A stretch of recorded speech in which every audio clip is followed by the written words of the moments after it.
Welcome to the second tutorial on BatchX. We will explore how BatchX organizes your models, materials, and cameras, and how you can set up exports for both images and videos. BatchX supports multiple file formats. We recommend using 3DM or GLB format for the best results. When preparing your folder, make sure it contains both your 3D models and a VJSON file. The VJSON file is essential because it stores scene settings and material assignments. Before importing your folder, you will see two options, AutoScale and AutoCenter. AutoScale adjusts the size of the models so they fit consistently, while AutoCenter places them correctly in the middle of the scene.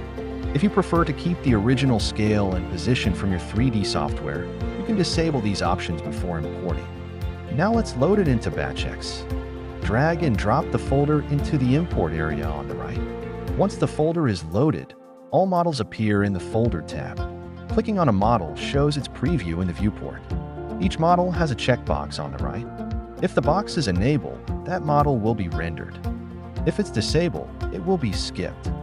You can also use Select All to enable or disable all models at once. There's also a search bar to quickly find a specific model if needed. The Materials tab shows everything from your VJSON file. If the names match, BatchX automatically assigns the correct materials to your models. You can enable or disable them to create different render configurations.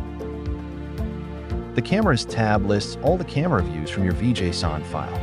For each view, you can choose to render an image, video, or both.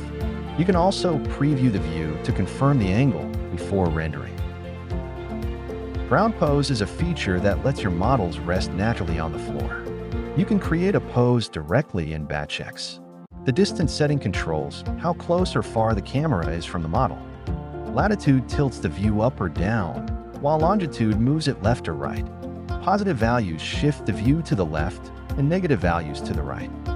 Adjust these settings until the model looks correct, then save the pose for rendering.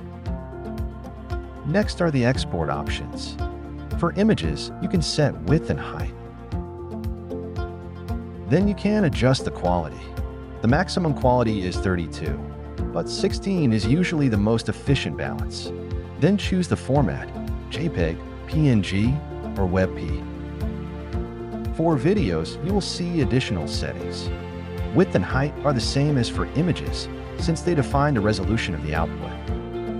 Quality also ranges up to 32, with 16 as the recommended value. Duration defines how many seconds the video will run, for example, 10 seconds or more depending on your needs. Frames per second sets the smoothness of the animation. 30 FPS is standard, while 60 FPS produces a smoother motion. All videos are exported in MP4 format. Finally, there is the Create Folders option. When it's turned on, BatchX creates a separate folder for each model and stores all its render outputs inside. This keeps the results organized and easy to navigate. When you're ready, click Export Views. BatchX will start rendering and save all results in an output folder inside your source folder. If needed, you can pause the process at any time by clicking the gray button. BatchX will continue rendering until everything is complete. This software runs entirely on your computer. Rendering speed depends on your hardware, such as the graphics card and memory. The program is available for both Windows and macOS. In the next tutorial, we will look at scene settings in detail and explain how to name material configurations and camera views correctly so your output is structured and named the right way.